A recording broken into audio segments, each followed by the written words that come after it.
In December 2025, the village of Nevechiara looked like it had come out of a postcard. Snow-covered roofs, golden lights on the trees, and shop windows full of paper stars. And yet that year, something was different. People walked quickly with their noses on their phones, talking about late deliveries, missing gifts, flash deals that sold out in one click. It seemed everyone was trying to find Christmas inside a screen. In a little house on the edge of the village lived Tommaso, a 9-year-old boy with a red cap always pulled down over his eyes and a curiosity as big as the winter sky. He lived with his mother, who worked late, and his grandfather Pietro, an old man with blue eyes who always smelled of firewood and cinnamon cookies. That Christmas would be the first without grandma, and in the house there was a subtle nostalgia, like music that never quite starts playing. One evening, while the snow was falling thick outside, Tommaso went over to his grandfather, who was sorting through a box of old decorations. There were glass baubles a little scratched, cloth angels, and a small music box with a crooked roof. "Grandpa, this year Christmas feels drained, like a phone when it suddenly dies," the boy murmured. Grandpa smiled softly. "Maybe that's because everyone thinks they have to switch it on by force instead of letting it happen." "But how does Christmas happen?" Tommaso grumbled. "There's no app for that." Grandpa then pulled out, from the bottom of the box, a strange cloudy bauble. It looked like glass, but a light mist veiled it from the inside, as if a tiny cloud was trapped within. "This," he said, "is the sphere of the lost memory. Your grandma used to say it only wakes up when someone truly wishes to find the real spirit of Christmas." Tommaso's eyes widened. "Is it some kind of magic?" "It's a kind of truth disguised as magic," Grandpa replied, giving him a wink. That night, while everyone slept, Tommaso couldn't close his eyes. He had the sphere on his nightstand and was staring at it in silence. Outside, snowflakes danced against the window glass. "I just wish I could understand what this Christmas 2025 really is. If it's only presents and messages on the phone or something more," he whispered. As soon as he spoke those words, the sphere began to glow with a soft, silvery light. A gentle voice, neither male nor female, filled the room. "Tommaso of Nevechiara," the voice said, "do you truly wish to see the Christmas that cannot be bought or downloaded?"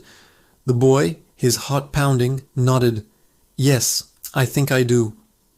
The sphere's light expanded, wrapping the whole room. Tommaso suddenly found himself in a square he knew well. It was the main square of Nevechiara, but it looked different. There were no bright signs, no flashing ads, only simple houses, a big tree decorated with handmade ribbons, and children laughing as they chased each other in the snow. "Where am I?" he asked. "In the Christmas of long ago," answered the sphere's voice, "when there was less haste and more time to look at each other." Tommaso saw a girl giving a friend a scarf she had knitted herself. An old man shared his bread with a beggar. A group of families sang together, without microphones or colored lights, but with a warmth that seemed to heat the icy air.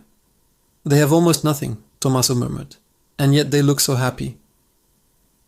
"They had time," the sphere replied. "Time to look at one another, to listen, to say thank you. Time to say, 'You are here, and that is enough for me.'"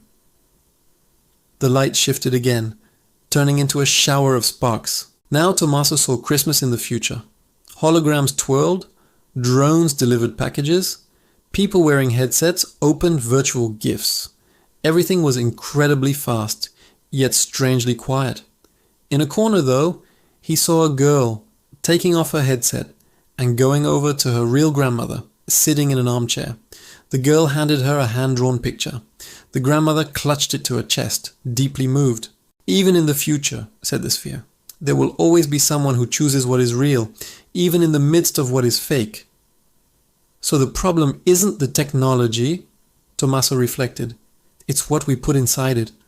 When the light faded, Tommaso was back in his bedroom. The sphere glowed softly, as if tired. The boy got up, determined. It was still night, but in his heart he felt some kind of plan taking shape.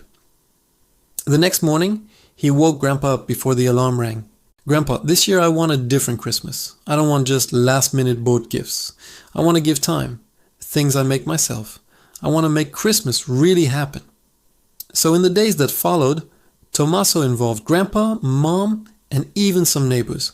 He made handwritten cards for the elderly who lived alone in the village, organized with his classmates a book drive for the small local library, and convinced the baker to set aside some bread every day for those who couldn't afford it. Each gesture was small, but the sphere on their tree grew more and more transparent, more luminous, as if a dawn was awakening inside it. Mom, at first distracted and worried about work, slowly started turning off her computer a little earlier to help Tommaso bake cookies for their neighbors. Grandpa told stories about Grandma, and together they invented a new tradition. On the evening of December 24th, they would leave one empty place at the table, not out of sadness, but to remember all those who were missing and all those who needed to be remembered. When Christmas Eve finally arrived, Neve Chiara felt different. The modern lights were still there, along with the phones and home deliveries. But in the streets you could see children bringing homemade sweets to the elderly, families stopping to talk a little longer, neighbors exchanging not only packages but also hugs. Looking out the window, Tommaso noticed that the sphere on their tree was now completely clear. Inside there was no more mist, but a tiny landscape of light, as if it contained all the scenes he had seen on his journey. That evening, as Grandpa turned off the last lights and the house smelled of cinnamon and orange, Tommaso quietly asked, "Grandpa, do you think Grandma can see what we've done?" The old man smiled with a shimmer of emotion in his eyes. If Christmas really is a time when hearts come closer, then yes, she's sitting right here, where the empty chair is, and she's laughing because she knows her sphere has found a new guardian. Before going to sleep, Tommaso went over to the tree and brushed the sphere with a fingertip. "Thank you," he whispered. "But from now on, I want to make Christmas happen myself, together with everyone else." The sphere gave off one last, gentle glow, like a smile. Then it stayed quiet, simple, almost like any other ornament. From that Christmas of 2025 on, a new habit spread in Neve Chiara. Every family dedicated some time to a selfless gesture, without photos, without posts, without likes. They called it the invisible gift, and it became the silent heart of the celebration. And if anyone arriving in the village asked where the true spirit of Christmas was hidden, they would answer like this: "It's not in the shops, not in the phones, not in the packages. It's in the time you choose to give to someone who cannot buy it." The moral of this tale is as simple as a snowflake. Christmas is not a date on the calendar, nor a race for presents, but the courage to stop, look each other in the eye, and choose to love one another with real gestures, even small ones, especially the small ones.